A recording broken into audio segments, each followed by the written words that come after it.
friends. Thank you for tuning in to Shy Radio ASMR. I have been gone for a while. I uploaded my last video 3 weeks ago. I have been dealing with some things, and then I got sick, and it has just been... I'm not even going to bore you with the details, but simply put, hopefully I am back. And I'm going to release videos frequently, like I have. I usually do like a video or two a week, so I'm going to try to get back into that loop of things, maybe do a little more to catch up on those 3 weeks that I was gone. But today, we got a little couple games to show you that I have purchased recently. As you know, I mean, unless you're new to this, and this is your first video that you're watching me, I collect video games. I'm not like a crazy collector. Like, I don't care if I have the actual like case. If it's just the disc, I'm fine with it. I'm mainly just trying to collect video games that I played when I was a kid. So that's what I'm doing. But we're gonna get right into the video. So, as usual, if you enjoyed tonight's video, feel free to go to sleep. And let's get right into it. So, what game should I show first? Alright, let's see. We'll show you this one first. Alright. So, the first game. What is it gonna be? It is Nicktoons, A Battle for Volcano Island. I played this game a lot when I was a kid. I mean, as I played all of these games, actually some I didn't play much, but they had a long-lasting impression on me. So basically, an ancient evil known as Magu threatens to take control of Volcano Island. Join SpongeBob, Timmy Turner, and Danny Phantom, along with new recruits Patrick Star, Sandy Cheeks, and Samantha Manson, for an all-out battle on Volcano Island. So if you never played this game, it is a classic, especially if you like Nickelodeon. Nice little two-player beat-em-up. Battle untold dangers, hideous creatures, and toxic ooze. Unlock bonus levels, crazy costumes, and multiplayer mayhem. Join or leave anytime. The one thing that is missing in today's gaming community is the couch play. Like this, I can bring this over to my sister's house and we would have a blast playing this game, even as adults. That's something you can't really do that often. We do it with Resident Evil 5 sometimes. Every couple of years we'll play that again, but there's not many games anymore. I think It Takes Two brought that back, and then I've never played it, so I don't even know if it's couch play or just online. And then the one where you break out of prison. So those two games, those are kind of, bringing back the two-player thing, which I miss a lot, But, yeah, Nicktoons Battle for Volcano Island. Danny Phantom was always my go-to.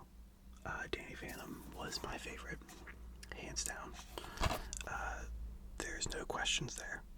So, I never really wanted to play as SpongeBob because when I was a kid, I played Battle for Bikini Bottom, so I was like SpongeBobbed out. I was like, I already beat people up as SpongeBob in that game, so I want to be the Mr. Ghost Boy, Danny, Fanny, and Timmy Turner. I do like Timmy Turner, but it's Timmy Turner,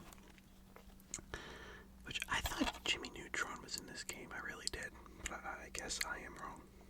But Timmy Turner, Jimmy Neutron, their little collab episode when I was a kid, loved it so much. That, and then the Jimmy Neutron episode where they get superpowers. I loved those episodes so much. yeah, so if you haven't played Nicktoons Battle for Volcano Island, it is just a basic beat 'em up, but it is a nice game if you just want to go to your friend's house or your sibling's house and just sit down and, play a mindless game. But Nicktoons. So we're gonna set this aside. I'm gonna try to find somewhere on my desk. I'll put it right here. The next game that I'm going to... Oh, now the real ones know this. And I still have the stickers from when I purchased the games. I'm eventually going to take those off. I actually don't know how to properly take those off, so leave in the comments if you know how, because I don't. I mean, I could Google it, but I'd probably Google it when I actually plan on doing it. And I don't plan on doing it until I get a majority more of my games. But I'll just do it in one big haul. But this next game, Jak 3. This is the game that I was talking about where I didn't play it religiously like, say, Sonic. But I played this, and it left a lasting impression on me. I was like, honestly, I don't even know if I actually owned it. I think my cousin owned this game, and I would go over his house and be like, bro, please let me play this game, bro. Like, this is crazy. There was a lot of games like that. There was this one, like, monster game that we played that I never owned myself, like World Monsters or something like that. But you played as, like, Godzilla and, like, you're like a giant praying mantis, and you just battled each other in these arenas. And there was one map, it was a city, and there was a UFO in the sky, and if you threw something at the UFO, it would cause a tsunami to flood, and if you weren't on top of a building, you would get defeated. It's a nice little Easter egg. But yeah, Jak 3, I cannot tell you much, because like I said, I didn't play it all that much. I wanted to so bad.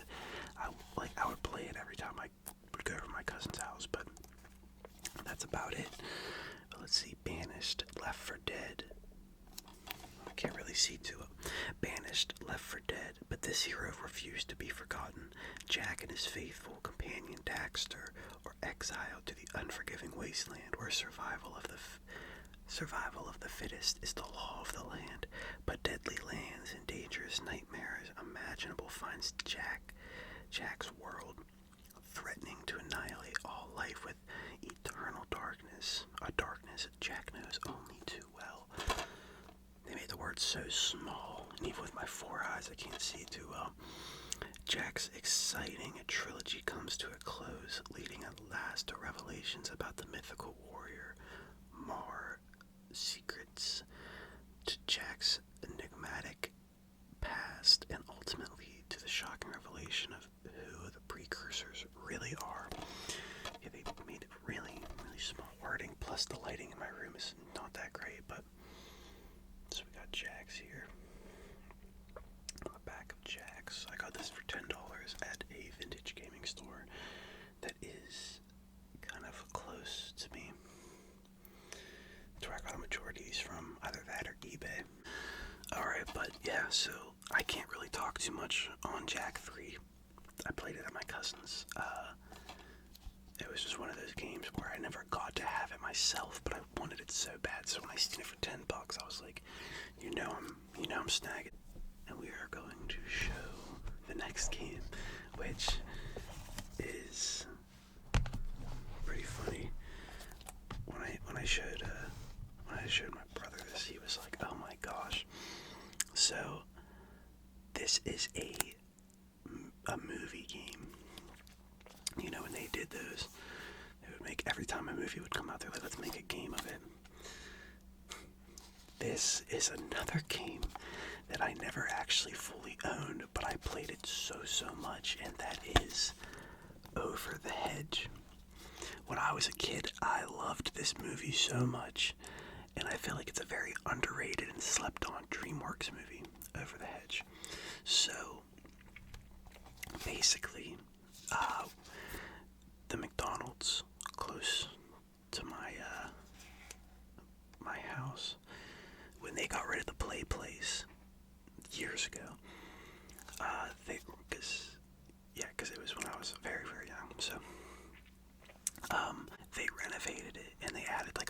game section, and the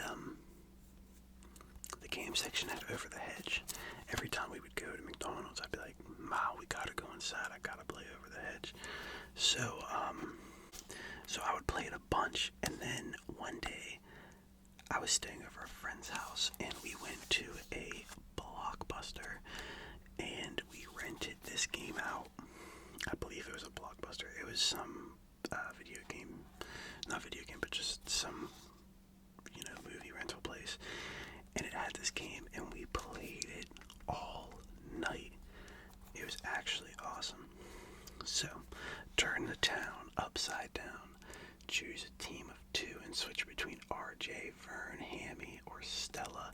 Play alone or with a friend in over 30 levels of destructible environments.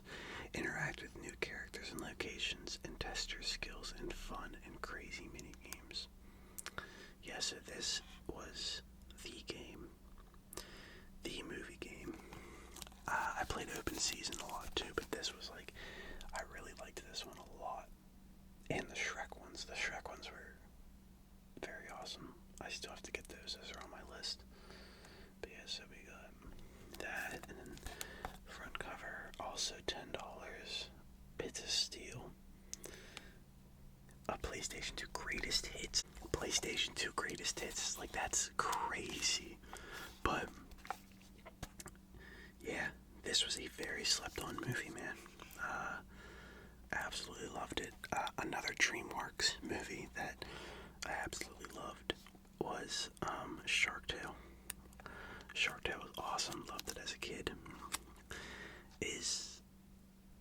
Shark Tale is Open Season DreamWorks. Because if Open Season is DreamWorks, that's like a comfort movie for me. I love that movie. I haven't watched this movie in years. I need to rewatch it, see if it still holds up. Because some things you watch as a kid still hold up, like Drake and Josh. I love Drake and Josh. I think the comedy in it is timeless. It's still funny. Adventure Time, even though that they still have spin-offs and stuff. Adventure Time is hilarious. Still, I watch that all the time. Regular show, even Shark's Tale, it still holds up. I wonder if this does too. I wonder. I'll have to watch it soon and find out. But that is Over the Hedge. Alright, next we're gonna do one that I was very excited about when I originally seen it, and that it's the only PS1 game that is on this list right now. And that would be WWF SmackDown. $15 for this gem. So when I opened it, these are a little loose. I think it falls out. I don't even want to do it. It might be too loud. But, oh my gosh, this in SmackDown 2. When I seen this, I immediately was like, I'm grabbing that. SmackDown 2. If you know, you know. This was the glory days of the video games. I mean, it was technically before my time, but I played it a lot. So I would play this one, SmackDown vs. Raw 2007 and 2008. Obviously SmackDown 2 and SmackDown Here Comes the Pain. Wonderful.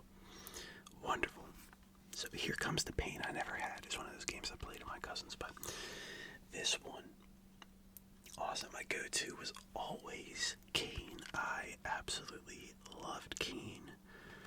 His entrance theme, everything. His entrance theme, his outfit used to terrify me. Absolutely wonderful.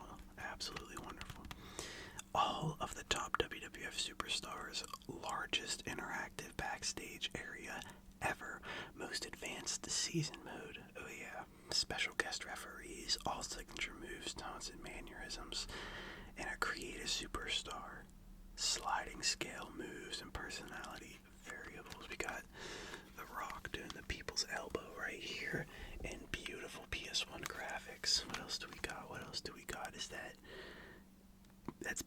boss man fighting somebody. Don't know who. I can't see because the light's in here, and already it is. I see Kane right there. I see Kane. It doesn't reflect, but yeah. So, oh, this game was awesome, dude.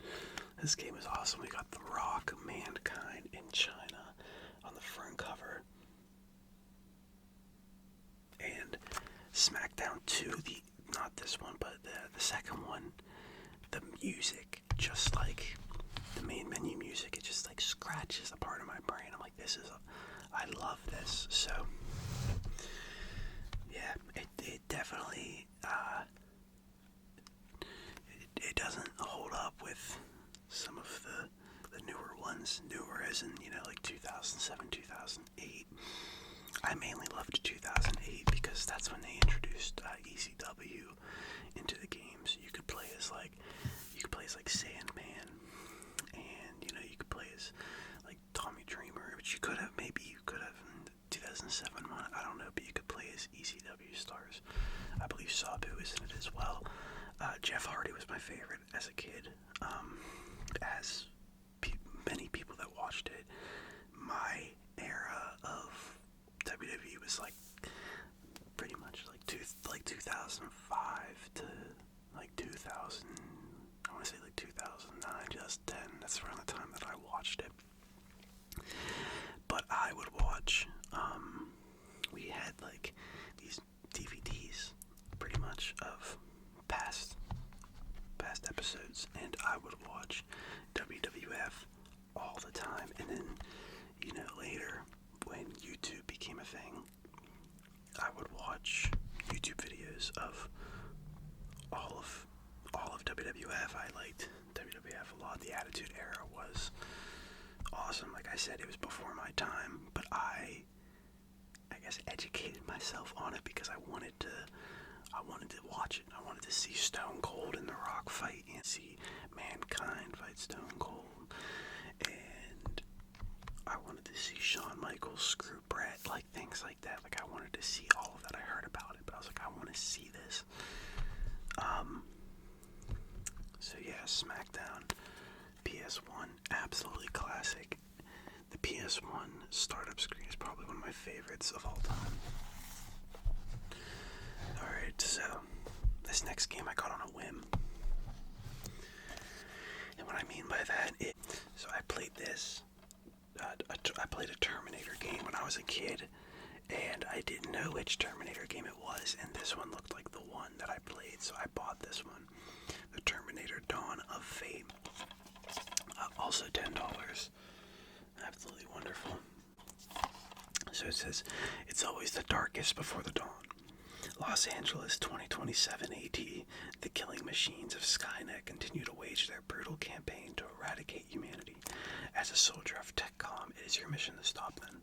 Apparently, it was the 10 most wanted video games of 2002 from official PlayStation magazine. Yeah, so, like I said, I got this game on a whim because I believe I played this when I was a kid, and I wanted to find. I only remember like one specific mission, and I wanted to find that mission, but I did not get far enough in it yet to find that mission. I was playing it for a little bit, and then I started getting into God of War. I never actually played the 2018 God of War, and I started playing it, and it like hooked me. So now I'm hooked on God of War. I'm gonna have to play Ragnarok next. So I put a pin in Terminator because of that. But yeah, it says test your metal in close quarters melee combat. Punish your adversaries with an arsenal of devastating weaponry. Switch to first-person mode for precision targeting. Play as 3 unique TechCom soldiers in the struggle to save mankind, and face the legendary T-800 and never-before-seen cybernetic assassins. The Terminator, again, not much I can talk about with this one. Just how it is. I don't even know if it's the one that I played until I get to that specific mission. Here it is. The last game I have to show you is my favorite.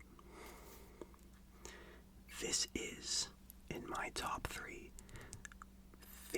games of all time. Now, I originally played it for the GameCube, but if you want to buy this game for the GameCube, it's going to cost you over $100 for just the disc. So I bought it on the Wii. And that game, looking at the case, I just love it. Zelda, Twilight Princess. That's the game right there. That's the game. And I'm probably going to make that my thumbnail. But, oh my gosh, where do I start with this? Beauty of a game. Beauty of a game. It is just the fact you get to play as a wolf, and the music, Midna's Lament. And, this is, I think, the only Zelda game that they rated T for teen. It's more like a mature, darker Zelda, which I really enjoyed. Oh my gosh, I loved this game as a kid. Still do. It's in my top 3 games of all time. Honestly, if it wasn't for the nostalgia of Resident Evil 4, the original, this game would take the cake. Resident Evil 4 original is my number 1. It is my baby. I love it. But Twilight Princess, again, is just a game that, oh my gosh, anytime I hear Zelda, I become the nerdiest nerd, and I'm just like, yes. So, I played the 2 Zeldas that I played the most as a kid was Twilight Princess and Wind Waker. I played Ocarina of Time and Majora's Mask a little bit. Again, I didn't own them, but I played them. And I always wanted to play them as a kid, so I will be getting them. I'll probably get them on the N64. Because if you try getting them on GameCube, they're ridiculously expensive. The N64 one's cheaper. I heard the port's a little more rough, but whatever, I'll take it. So, The Legend of Zelda, Twilight Princess, and Wind Waker, I played so much. And then I played Skyward Sword not too long ago for the first time, actually. The story was really good there. Kind of got repetitive a little bit, in my opinion. But also, I mean, the game came out well over 10 years ago, like 12 years ago, and I'm just now playing it. So, the game, I mean, every Zelda's good. That game was awesome. Like, the story was very, very good. I believe it is the start of everything, like before Ocarina of Time, which is also crazy. So, that's wonderful. This, though, this right here is the game. The biggest Zelda adventure of all time. Fire projectiles with precision simply by aiming at the screen with the pointer. Swing the Wii remote and nunchuck attachment to wield your sword and shield and search for clues as a sacred wolf went on with unnatural twilight blankets Hyrule. So the reason I took so long to get this game is because I didn't want to get it for the Wii. I played it for the GameCube growing up. I'm not used to the motion controls of the Wii version. I did not want to spend a whopping $130 on the GameCube version. Just for the disc, and that's on eBay, so I don't even know if it's gonna work. The Wii version is like $40, $30-$40 on the Wii. This came in fully wrapped and beautiful and everything, so like, it is just, it's the game, man. Like, it is that game. Top 3 games of all time for me. It's strictly based off nostalgia, off my childhood, you know. Resident Evil 4, Twilight Princess, Sonic Adventure Battle 2. Those 3 games are like, will always go down as my favorite games of all time. But you know, I played story games that I found to be, you know, like Red Dead Redemption 2. It is not one of my favorite games of all time, even though it is an absolutely remarkable 10 out of 10 game. The story itself is probably one of my favorite stories. But, yeah, I just going off again, nostalgia.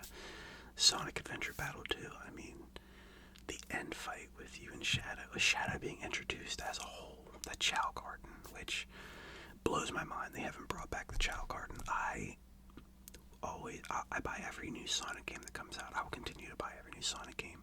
Sonic Superstars came out recently. I'm gonna have to buy that eventually. But they just didn't bring the Chow Garden back, and it's like, dude, just bring back the Chow Garden. But Zelda Twilight Princess, Tears of the Kingdom came out back in like April or May. Played the heck out of that. Absolutely played the heck out of that.